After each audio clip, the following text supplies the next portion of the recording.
Hello everyone, today we are going to learn about the functions of human resource management. आज के इस video में हम पढ़ेंगे ह्यूमन रिसोर्स मैनेजमेंट के फंक्शंस के बारे में। इससे प्रीवियस वीडियो में हमने पढ़ा था ह्यूमन रिसोर्स मैनेजमेंट के मीनिंग, डेफिनेशन, इवोल्यूशन और नेचर के बारे में। वो वीडियो आपको डिस्क्रिप्शन में मिल जाएगी, आप वहाँ जा करके चेक कर सकते हैं। अभी हम पढ़ लेते हैं ह्यूमन रिसोर्स मैनेजमेंट के फंक्शंस के बारे में। जो पहला फंक्शन है वो है ह्यूमन रिसोर्स प्लानिंग। तो ह्यूमन रिसोर्स प्लानिंग में बेसिकली हम प्लान करते हैं ह्यूमन रिसोर्स को। In human resource planning function the numbers and types of employees needed to accomplish organisational goals are determined. तो इसमें क्या होता है, इसमें हम डिटरमाइन करते हैं कि इसमें management human resource managers decide करते हैं कि ऑर्गेनाइजेशन के गोल्स को पूरा करने के लिए, उसे अचीव करने के लिए कितने और किस टाइप के एम्प्लॉयज़ की ज़रूरत है। बेस्ड ऑन दिस नीड्स, और इस नीड्स के बेसिस पे the balance is maintain, balance maintain किया जाता है for this flow of employees and the shortage and surplus of employees is prevented. और एम्प्लॉयज़ के शॉर्टेज और सरप्लस को प्रिवेंट करते हैं। शॉर्टेज ऑफ एम्प्लॉय का मतलब होता है एम्प्लॉय की कमी होना, और सरप्लस का मतलब होता है एम्प्लॉय हमारे पास ज़्यादा हैं इन दी ऑर्गेनाइजेशन। तो ह्यूमन रिसोर्स प्लानिंग में बेसिकली हम पहले ये डिटरमाइन करते हैं कि हमें हमारे गोल्स को अचीव करने के लिए कितने और किस टाइप के ह्यूमन रिसोर्स की ज़रूरत है, और उसके बेसिस पे जो बैलेंस है वो हम मेनटेन करते हैं। ये हो गया हमारा ह्यूमन रिसोर्स प्लानिंग, जो कि पहला फंक्शन है। जो दूसरा फंक्शन है वो है job analysis. Job analysis is detail and systematic study of jobs. ये जो है डिटेल और सिस्टमेटिक स्टडी है जॉब के बारे में। इसमें जॉब को स्टडी किया जाता है।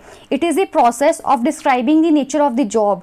इसमें डिस्क्राइब करते हैं कि जो जॉब है वो किस नेचर का है, and specifying the human requirements such as skills and experience needed to perform it. और उसके बाद ये चेक किया जाता है कि क्या स्किल, क्या एक्सपीरियंस, किस टाइप के ह्यूमन रिसोर्स की ज़रूरत है उस जॉब को पूरी करने के लिए। तो ये हो गया second function human resource management का, जो कि है जॉब एनालिसिस, जिसमें पहले जॉब को स्टडी किया जाता है और फिर ये चेक किया जाता है कि किस टाइप के ह्यूमन रिसोर्स की ज़रूरत है उस जॉब को पूरी करने के लिए। जो तीसरा है वो है स्टाफिंग। स्टाफिंग अपने आप में ही एक बहुत बड़ा प्रोसेस है, बट अभी एज अ फंक्शन देख लेते हैं। Staffing is the process of hiring eligible candidates in the organisation for specific position. तो स्पेसिफिक पोजीशन के लिए, उस जगह को भरने के लिए ऑर्गेनाइजेशन में जो ह्यूमन रिसोर्स मैनेजर्स हैं वो एलिजिबल कैंडिडेट्स को हायर करते हैं। That is called staffing process.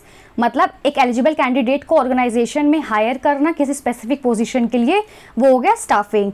It involves the recruitment of employees. इसमें एम्प्लॉयज़ का रिक्रूटमेंट होता है,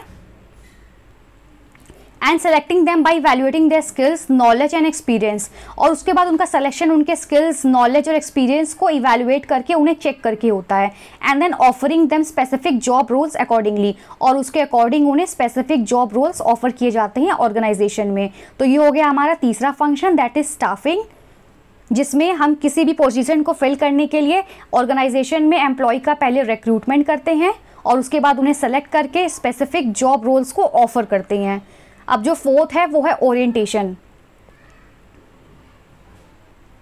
orientation is the first step towards helping a new employee to adjust him in the new job and the organisation.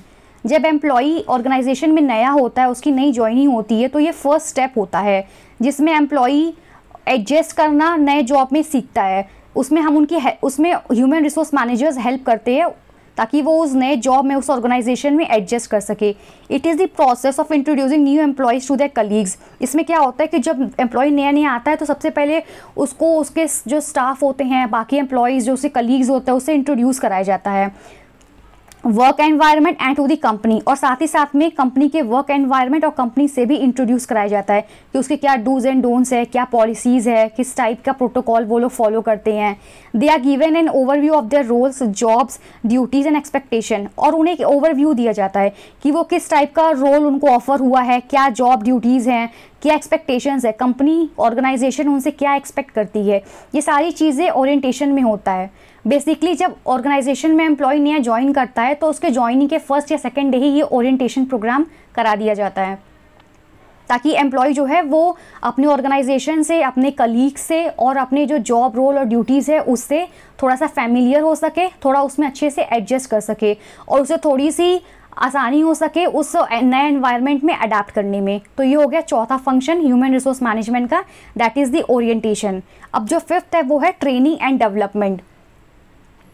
The training and development functions gives employee the skill and knowledge to perform their jobs effectively. अब इसमें क्या होता है, training and development function में ये employees को skill और knowledge देता है। मतलब जब एम्प्लॉई नया ज्वाइन करता है या पुराना ही क्यों ना हो, उसको ट्रेनिंग और डेवलपमेंट प्रोवाइड किया जाता है ताकि जो उसका नॉलेज है, जो उसका स्किल है, वो एनहांस हो सके और वो जॉब्स को और अच्छे से और इफेक्टिवली पूरा कर सके। In addition to providing experience and training for new employees, the organisation often provides the training programmes to the experience and old employees. ऐसा नहीं है कि जो नया एम्प्लॉय आता है सिर्फ उसे ही ट्रेनिंग एंड डेवलपमेंट प्रोग्राम दिया जाता है, बल्कि उसके साथ साथ जो पुराने जो एम्प्लॉयज़ होते हैं, ये सच में ट्रेनिंग की, डेवलपमेंट की ज़रूरत होती है, उन्हें भी ये training and development programme offer किया जाता है, उन्हें प्रोवाइड किया जाता है। Whose jobs are undergoing change, वही जो पुराने एम्प्लॉयज़ हैं जिनके जॉब में चेंजेस आ रहे हैं, उनको ये training and development programme offer किया जाता है, उन्हें प्रोवाइड कराया जाता है। This prepare the employee for higher level responsibility. इससे ये होता है कि जब उन्हें ट्रेनिंग एंड डेवलपमेंट मिलता है, उनका जो स्किल है, जो नॉलेज है, वो एनहांस होता है, तो वो हायर लेवल के रिस्पॉन्सिबिलिटीज़ के लिए तैयार हो जाते हैं। And assures that they are capable of performing their jobs at expected levels. और ये भी ट्रेनिंग एंड डेवलपमेंट का मतलब एक ऑब्जेक्टिव होता है कि वो एश्योर कर सके कि जो उनको जॉब परफॉर्म करने के लिए जो कैपेबिलिटीज़ चाहिए, जो स्किल्स चाहिए, वो उनके पास है या नहीं है, क्या वो एक्सपेक्टेड लेवल्स पे परफॉर्म कर सकते हैं, नहीं कर सकते हैं। तो basically training and development programme में उन्हें प्रिपेयर किया जाता है फ्यूचर हाई लेवल रिस्पॉन्सिबिलिटीज़ के लिए, फ्यूचर आने वाले प्रॉब्लम्स के लिए या प्रॉब्लम से टैकल करने के लिए, और अपने जॉब को इफेक्टिवली और एफिशिएंटली मैनेज करने के लिए, उसे परफॉर्म करने के लिए। तो ये सारी चीज़ें हो गई ट्रेनिंग एंड डेवलपमेंट की, जो कि ह्यूमन रिसोर्स मैनेजमेंट का एक फंक्शन है। अब जो 6th फंक्शन है वो है performance appraisal.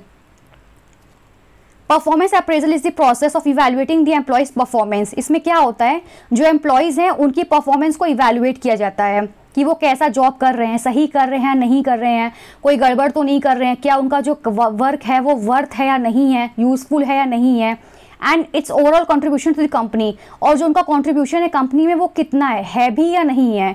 It ensures that the output of the employee must meet the goals and objectives of the organisation. इसमें ये भी एश्योर करना होता है कि जो एम्प्लॉय काम कर रहा है वो क्या कंपनी के भले के लिए है, क्या वो ऐसा है कि उसके गोल्स और ऑब्जेक्टिव्स को मीट करने में हेल्प कर पा रहा है, या वो बस ऐसे ही काम कर रहा है। तो ये सारी चीज़ें हम चेक करते हैं, ये सारी चीज़ें चेक की जाती है परफॉर्मेंस अप्रेजल में। तो ये भी एक बेसिक फंक्शन है ह्यूमन रिसोर्स मैनेजमेंट का, दैट इज़ परफॉर्मेंस अप्रेजल। अब 7th देख लेते हैं, कॉम्पेंसेशन एंड बेनिफिट्स।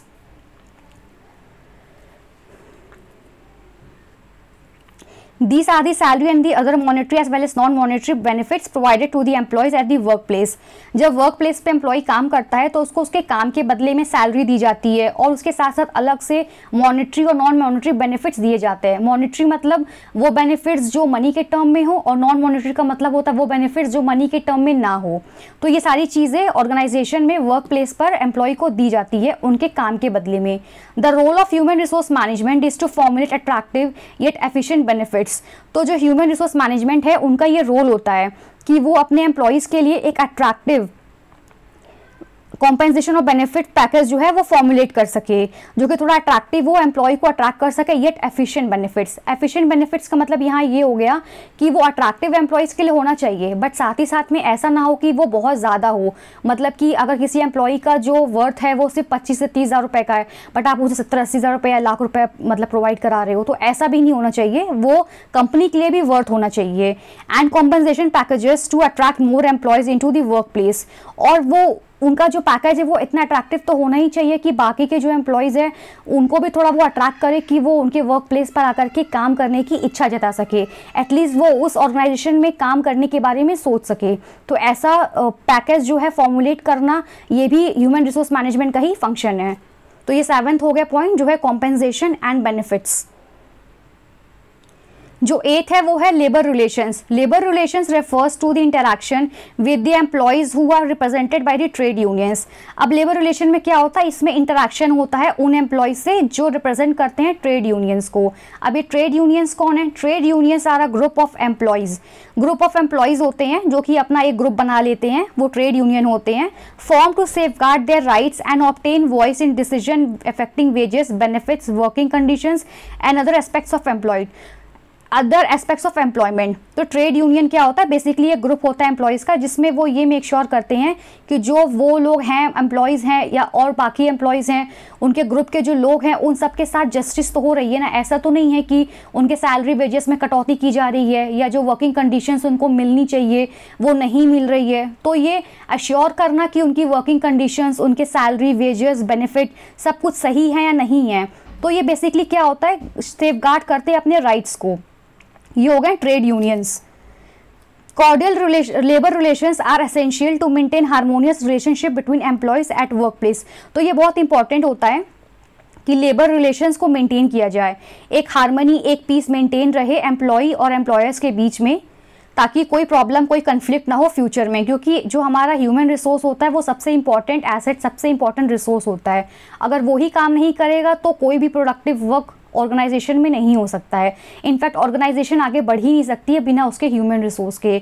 तो ये बहुत इंपॉर्टेंट होता है ह्यूमन रिसोर्स मैनेजमेंट के लिए कि वो अपने लेबर रिलेशंस को बना करके रखे और कोई भी कन्फ्लिक्ट हो वो उसको अराइज ना होने दे, वो उसी टाइम पे उन लोगों से इंटरैक्ट करके उनके डिमांड्स को सुन करके उनकी ग्रीवेंसेस को सॉल्व करके उसी वक्त उन्हें वो पूरा कर दे। तो लेबर रिलेशंस भी मेंटेन करना ह्यूमन रिसोर्स मैनेजमेंट के फंक्शंस के अंडर में ही आता है और जो कि बहुत ही एक बेसिक फंक्शन है। ये हो गया हमारा 8th, that is labour relations. अब हम 9th देख लेते हैं, that is record keeping. This function involves recording, maintaining and retrieving employees related information. इसमें क्या होता है, जो एम्प्लॉय के इन्फॉर्मेशन होते हैं उन्हें रिकॉर्ड किया जाता है, मेंटेन किया जाता है और रिट्राइव किया जाता है। रिट्राइव का मतलब ये होता है कि जब भी आपको कोई भी चीज़ एक्सेस करनी हो तो आराम से वो आप उसको एक्सेस कर सके। तो ये सारा रिकॉर्ड मेंटेन करना जो है वो ह्यूमन रिसोर्स मैनेजमेंट का ही फंक्शन होता है। These are the documents and files ये रिलेटेड टू एम्प्लॉयज़। तो ये जो है वो डॉक्यूमेंट्स ऑफ फाइल्स के फॉर्म में होते हैं जिसमें होता है job application form, academic qualification, professional qualification, job description, training, compensation, job appraisal, job changes, health and medical records, earning and hours of work. तो ये सारी जो डॉक्यूमेंट्स होती है, जो सारी चीज़ें होती हैं, ये सारी कंटेन होती है उस फाइल में। उस फाइल में सारी चीज़ों को मेंटेन किया जाता है।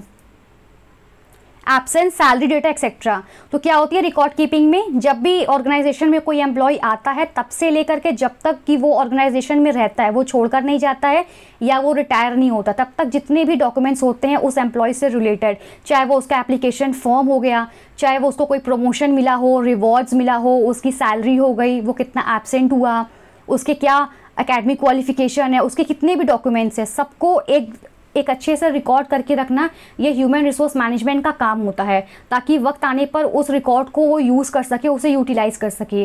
तो रिकॉर्ड कीपिंग का फंक्शन भी ह्यूमन रिसोर्स मैनेजमेंट के फंक्शन में ही आता है। अब जो लास्ट है वो है retaining employees. Employee retention is the organisation goal of keeping productive and talented worker in the organisation.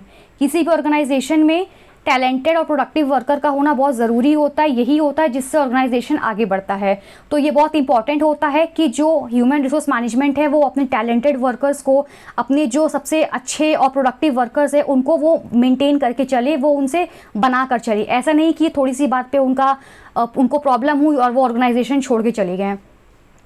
Bye fostering a positive work atmosphere, human resource management का काम होता है कि वो जो उनके एम्प्लॉयज़ है उनको एक पॉजिटिव वर्क एटमॉस्फेयर प्रोवाइड कर सके, ताकि वो उस एटमॉस्फेयर में काम करना उन्हें थोड़ा सा कंफर्टेबल लगे, वो वहाँ पे काम करके सेटिस्फैक्शन फील कर सके। And minimise turnover ratio. In order to retain the employees and minimise turnover ratio, employees को रिटेन करने के लिए और टर्नओवर रेशियो को मिनिमाइज करने के लिए the employee should be provided competitive pay and benefits. जो एम्प्लॉय है वो ऑर्गेनाइजेशन को छोड़ के ना जाए और टर्नओवर रेशियो जो है वो कम से कम रहे। इस चीज़ के लिए उन्हें कॉम्पिटिटिव पे और बेनिफिट्स मिलने चाहिए। रिवॉर्ड्स एंड रिकॉग्निशन, मतलब जब भी रिवॉर्ड्स देने की बारी आई या वो कोई भी अच्छा काम करे तो उन्हें रिकॉग्निशन मिलना चाहिए।